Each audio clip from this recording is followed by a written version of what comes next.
Another skill that's important when dealing with fractions is reducing or simplifying fractions. The reason that's important is because as you move up in math, when you're going from pre-algebra to algebra to algebra 2, geometry, trigonometry, calculus, and further on, no matter what, it's a known rule, a known thing that you always reduce or simplify all fractions all the time. Okay, it's just an understood thing. So whenever you have a final answer and it's in fraction form, that fraction needs to be reduced or simplified until you can't do it anymore. Okay, your teacher or whoever is checking your work should never have to come back and tell you, hey, you need to reduce this fraction. It's an understood thing. It's just what you do. So let's just go ahead and jump in. Number 1, we have 2 divided by 4. So when you're reducing fractions, you're simply looking for a common factor between the numerator and the denominator. So my numerator, let's use a different color. My numerator is 2, okay?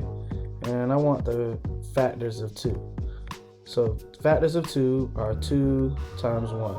And my denominator is 4. So my factors of 4 are 4 times 1 and 2 times 2.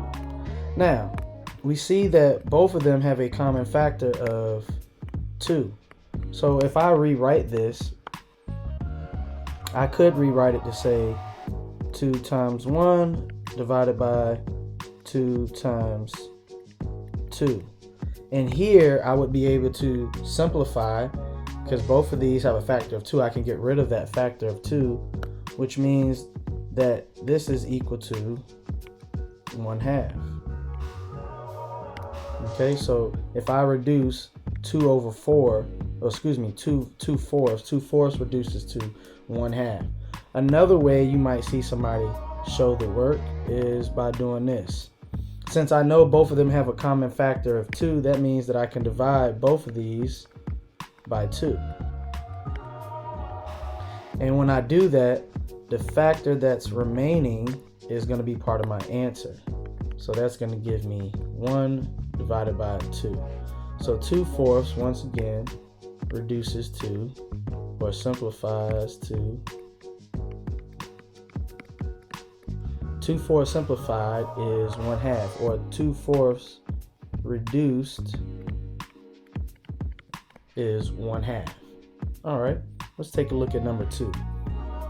Once again, we want to look for common factors between the numerator and the denominator. So our numerator is 3, our denominator is 9. The factors are 1 times 3 for 3.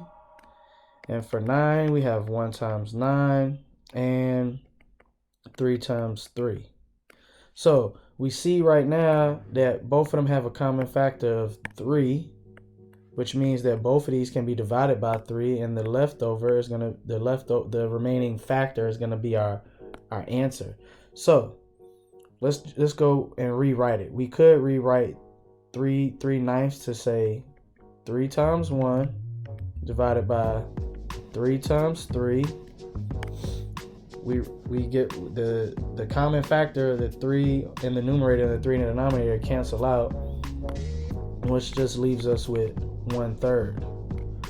So if we were to reduce 3/9, it would reduce to 1/3. We could show our work by saying that 3/9, the numerator and the denominator, both could be divided by 3.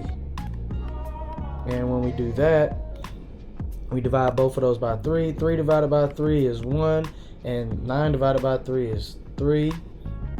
So once again, we could say we simplified 3/9 to 1/3. Okay, reduced. All right, let's take a look at number 3. Number 3, we have a somewhat larger numerator and denominator. So let's go ahead and jump in. Our numerator, once again, is 15. We want to factor that. So we have 1 times 15. We can do 3 times 5. And that's pretty much it. So 1 times 15 and 3 times 5. Now let's take a look at our denominator. Our denominator is 27. So we have 1 times 27 and 3 times 9.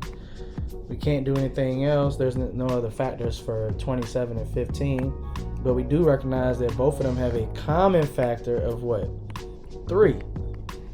So that means we could rewrite this essentially, instead of 15 divided by 27, we could write it as 3 times 5 divided by 3 times 9.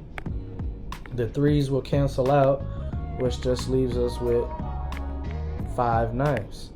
So if we reduced 15 divided by 27, it would reduce to 5 ninths. Or we could show our work this way. We have 15 27s. We know that both can be divided by 3.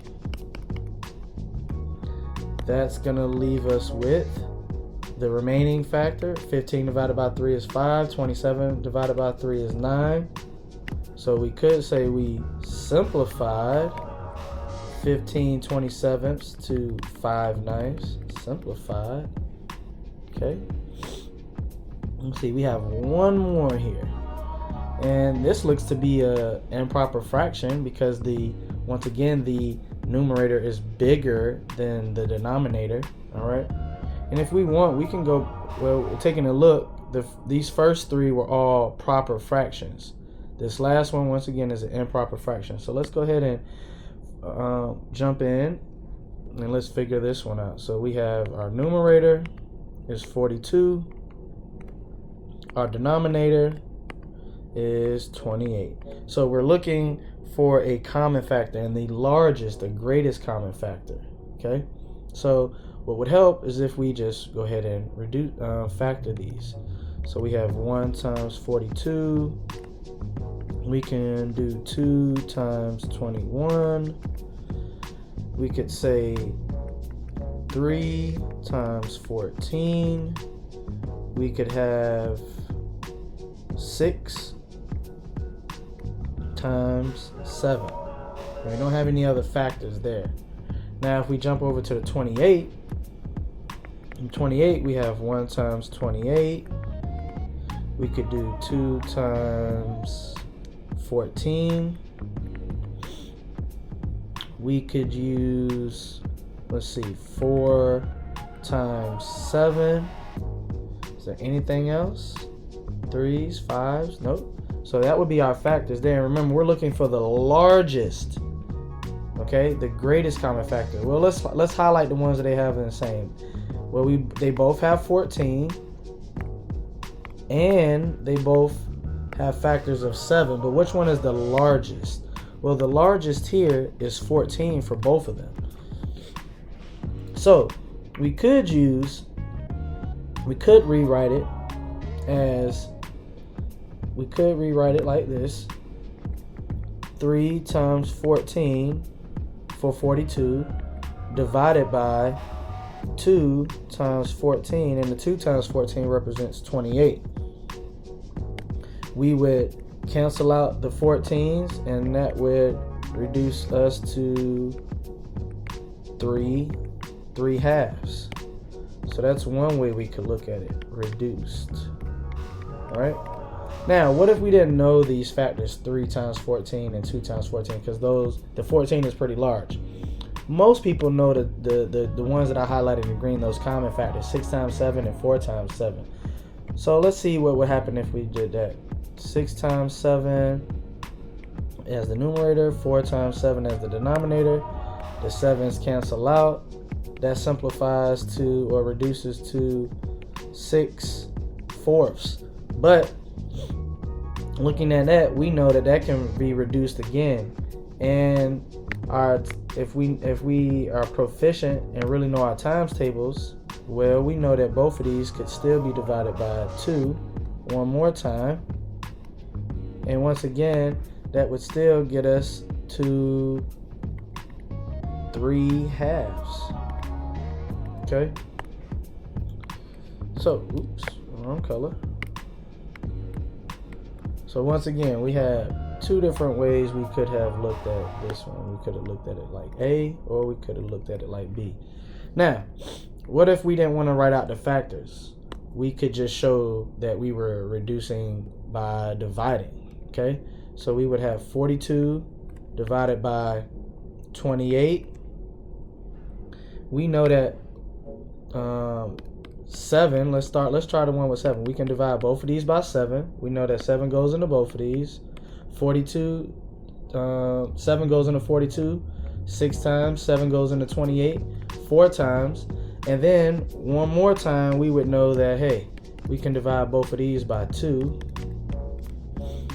And if I divide 6 by 2, that gives me 3. If I divide 4 by 2, that makes 2. So once again, we still end up with a simplified version of 42 divided by 28, which makes 3 halves. Okay? We have 12 divided by 25, and we want to reduce this or see if it can be reduced. So first, our numerator is 12. Our denominator is 25. And now I want to go ahead and get the factors of 12. So that'd be 1 times 12, 2 times 6, and 3 times 4. And for 25, we have 1 times 25 and 5 times 5. Now, the only common factor that both of these have in common is 1. Now, when 1 is the common factor, this immediately lets us know that this can't be simplified. But let's go ahead and write it out.